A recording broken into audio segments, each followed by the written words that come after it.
ከባለቤት ጋር ለምን ተለያየ? እሱ ሰው አብሮ ይኖራል በፍቅር ትኖራለህ አለመስማማት ሲገር ደግሞ ተለያያለህ ለልጃችሁ ስትል አብሮ የመኖር ነገር ለምን አለ ምክንያቱም መሐላችሁ እኮ ነፍስ አለ አይደል አለመግባባታችሁን በመግባባት ለምን ለፈታ አልሞከራችሁም ይውዩ እኔ አሁን ሽማግሌ እየሆንኩ ነው ለምን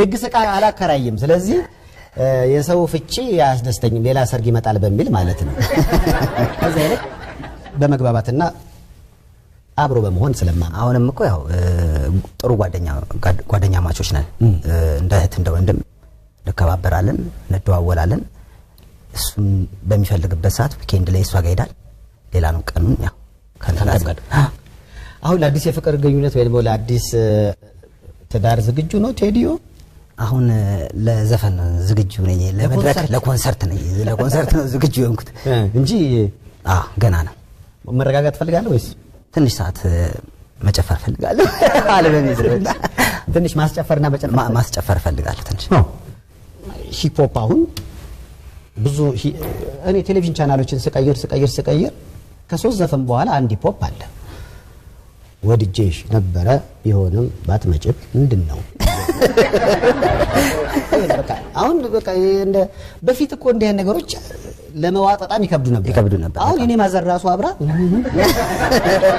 ስለላየዋ ተቀደምለት ወገቧ በሚል ዘፈን አብራ ወገቧ ዘፈኑ ራሱ ወደዛ እየመጣ ነውና እንዴት ነው ጥሩ ነው ብለህ ታስባለህ መሰረታዊ የኢትዮጵያ ሙዚቃ አይሸረሽረውም ምንጫወተው ሙዚቃውን መሳሪያውን ራሱን ቲፒካሉን አይደለም ቀየረናል ኦሬዲ ዘመን ያርገናል ስለዚህ ሂፕ ሆፕም አንዱ የኢትዮጵያ ሙዚቃ አካል ነው ማለት ነው አሁን ለምሳሌ ሂፕ ሆፕ የመጣው ከቀረርቶና ከሽለላ ነው ብለህ ታስባለህ በትክክል አረተው አረጎራው አትንኩኝ የሚለው ነገር ነው ዘፈን እየሆነ የመጣው እና ያ ዘፈን እየሆነ የመጣው ምክንያቱም ከኛ ያው ከመነሻችን ከአሜሪካን ቢሆንም ዋናው መገኛው ግን የራሳችንን ባህል ስለማናቅ ነው እንጂ ዋናው እዚህ ነው ያለው የኛን ባህል ብዙ ጊዜ አናከብሩም የሰው ታድሶ ሲመጣ ነው የምንቀበለው እንጂ መጀመሪያ የኛ ነበር እንደውም PhD ያላት እንደዚህ ለማስተማር መጣ ካሮል ትባላለች እና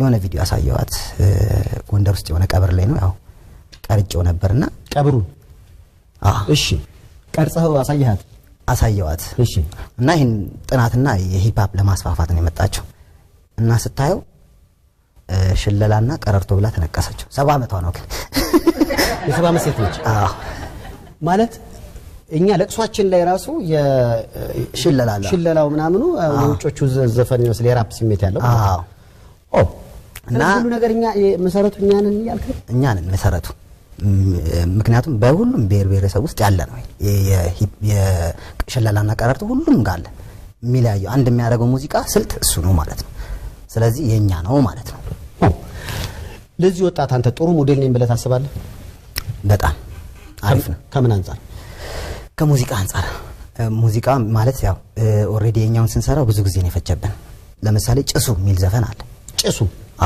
ለኔ ነው ጭሱ ምንድነው ሐሳቡ አሁን እርድና የሚባለው በሱስ ውስጥ መዘፈቅ ነው እርድና ተብሎ የሚታወቅ ሱስ ውስጥ መግባት የአራዳነት ምልክት እየሆነ መጥቷል ያን ነገር ለመገልበጥና ለማስቀየር ነው አስተሳሰብ አራዳ ማለት ከሱስ የጸዳ ራሱን የሚያቅ በእውቀት ውስጥ የሚገነባ ባህሉን አክባሪ በኢትዮጵያዊነቱ ሚኮራ ዜጋን ለመፍጠር ነው ይሄን አልበም ስናወጣው ብዙ ተጨንቀን ይሰራ ነው ማለት ነው ስለዚህ ምርጥ አልበም ነው ያዳምጡት አንድ ሲገዛ አንድ ያደናል ማለት ነው ከልጅ ሚካኤል ጋር ብዙ ጊዜ ጠባላችሁ ይባላል ያው ብዙ ትጠየቃለህ ግን አሁን አዲሱ ነገር ድምጻዬ ከን በመጣበት በአፍሪካ ህብረት ስብሰባ አዳራሽ ውስጥ ግን ተገናኝታችሁ መጥቶ አድናቆቱ ገልጾልሃል እርቅ ወረደ እርቁ ምን መሰለ አልወረደም ማለት ነው እርቁ ብለህ ከጀመርክ አልወረደም ያው ምን መሰለ አሪፍ ነው ማለት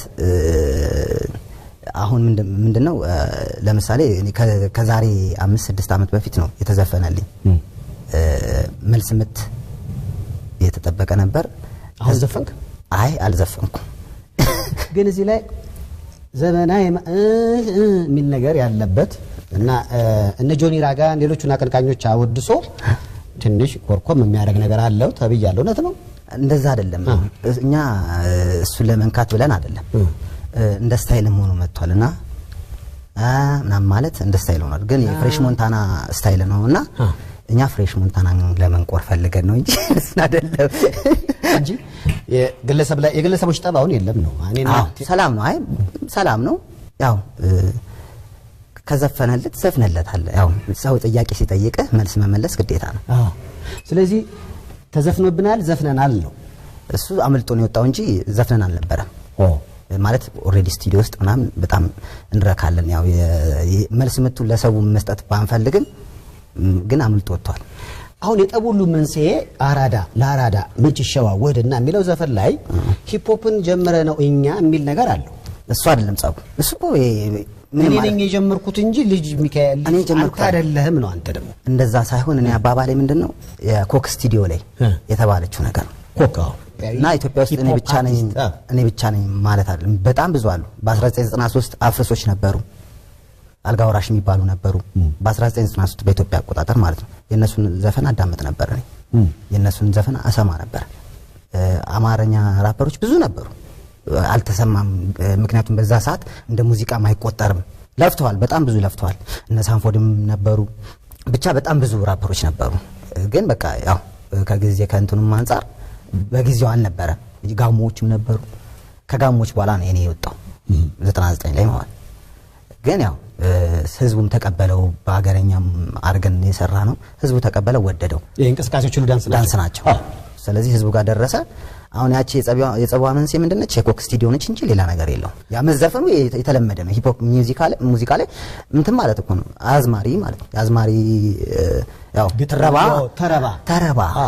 ስለዚህ እንደ አዝማሪ ነኝ ባላችን እኮ ነው።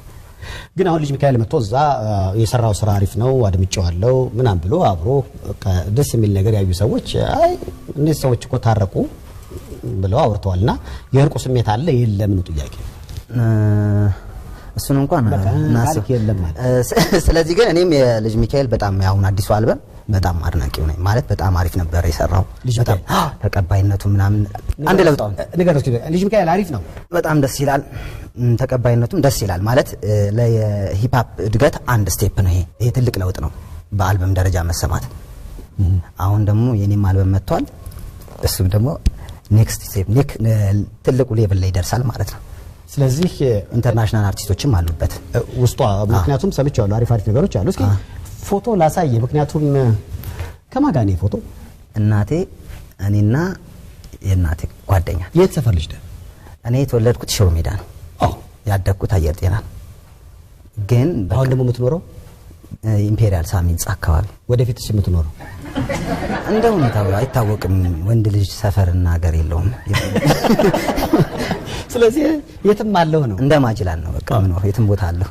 ግን አባታውን አይበሳጩም? ምክንያቱም ቴዲ እሳቸውን ዮ ማለት በጣም ተበሳጭቷል ማለት ተበሳጭቷል ስለ እኔ ቴዲ ዮ ብዬ ወጣሁ። ታናሽ ወንድሜ ደግሞ ሚኪ ዮ ብሎ ወጣና ሌላ አባት አላችሁ እንዳለ ዮ የሚባል አባት አላችሁ? የአባት ሙሉ ስም ማን ነው? አሰፋ ይባላል። አሰፋን ወደ ዮ መቀየር ግን አይቀርም። አቤት ማለት ነው። ዮ ማለት ዮ በብዙ ቋንቋ አለ ባይዘው። በአፋርም የራሱ የሆነ እንትን አለው። በጋሙኛም ሌላ ትርጉም አለው። በጉራገኛም አቤት ማለት ነው። ሁሉም አለው ቋንቋ ውስጥ። ዮ ማለት የውጭ ሀገር እንግሊዘኛ ይመስላል ብዙ ሰው። አይደለም ግን ዮ ማለት በሀገር ውስጥ ብዙ ትርጉም አለው። በምክንያት ነው ያደረግነው ነው። በምክንያት ነው። እስኪ ቀጣይ ፎቶ ላሳይ። ምንድን ነው ይሄ? እኔ ሱሪው ነው ሌላ ነገር አይደለም። ይሄ ሱሪ ስንት ኮት ይወጣዋል? በዛ ሰዓት እስኪኒ አሁን ጥብቅብቅ ያለ ልብስ ነው የሚለበሰው። በዛ ሰዓት ልብስ ይሄ ነው። በዛ ሰዓት ይሄ ነበር የሚለበሰው። ውስጥ ሰው አለ ወይስ ብቻ አለ? ከስር ሌላ ሰው አለ። እንዴ ለየት ይመቼ ነው ይሄ። ይሄ ልክ ጉራጌ ሊወጣ አካባቢ ነው። እና ያው የራፕ ስታይል ያቺት ኳላ እንደውም ቁብጥዬ ገዛዋት ሬዲዮ ልጅ በሱ ነው። በዛ ነበር መጀመሪያ ሪከርድ ባረገ ነበር። ስመቃ የራፕ ነገሮች በአንደኛው እንትን ትላለህ፣ ዘፈኑን ትከፍታለህ፣ በአንደኛው ትቀዳለህ። እንደዛ ይመስለኛል። ያው እኔ ግን ንግግር የሚችል ሰው ሁሉ ራፐር መሆን ይችላል? አይችልም። ተስፋ አስቆረጥከኝ ማለት ነው። እንደዛ ሳይሆን አንድ ነገር ስትደጋግመው ስትሞክረው ስትጥር ለዛ ነገር መስዋዕትነት ስትከፍል የማትሆነው ነገር የለም ስፔስ ላይ መውጣት ከፈለክ ከዚህ ጀምሮ ከሰራህ ስፔስ ላይ መውጣት አይቀርም ከለፋ ስለዚህ የለፋ ሰውና የጣረ ሰው ያን ቦታ ማግኘቱ አይቀርም ነው የምለው ማንም ሰው አይ አብነትና አንድ ዶክተር ሲጨቃጨቁ አብነት አጎናፍር ተናጋሪ ነው ከዛ በኋላ ሶስት የዘፈነለት ጠይቆት እንግዲህ የሚወደው ነው ከዛ በአራተኛው ግድ የለም በሚቀጥለው ደግሞ ስትመጣ ዘፍንልሃለሁ አለ የምሽት መዝናኛ ሞቅ ብሎታል ስም ዶክተር ነው ስማ እኔ ከፈለኩ ድምጻ ወጣት ተብሬ ዘፋይ ሞን ያብነት መልስ ነው ደስ የሚለው በፍጹም አትሆንም ባይሆን እኔ ተምሬ ዶክተር ሆናለሁ